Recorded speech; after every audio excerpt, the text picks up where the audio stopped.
हातले चलाउने अलैँची ग्रेडिङ मेसिनबारे यो हो हाम्रो संक्षिप्त विश्लेषण।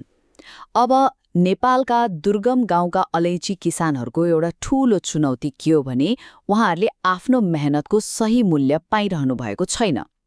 तर एउटा एकदमै साधारण हातले चल्ने मेसिनले चाहिँ यो कथा बदल्दैछ।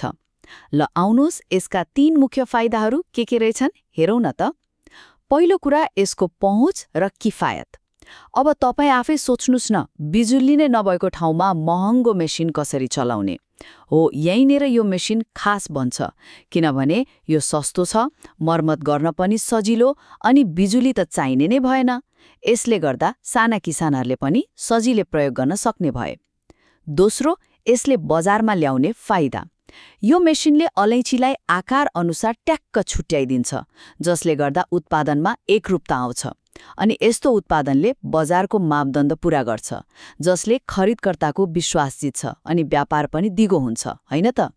र अन्त्यमा यसको आर्थिक र सामाजिक प्रभाव हेर्नुस्। यो मेसिन चलाउन त स्थानीय मान्छे नै चाहियो, जसले गर्दा गाउँमै रोजगारी सृजना हुन्छ।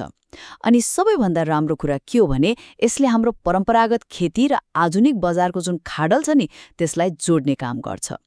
छोटकरीमा भन्नुपर्दा यो साधारण मेसिन ग्रामीण अलैँची किसानलाई सशक्त बनाउने एउटा शक्तिशाली औजार हो।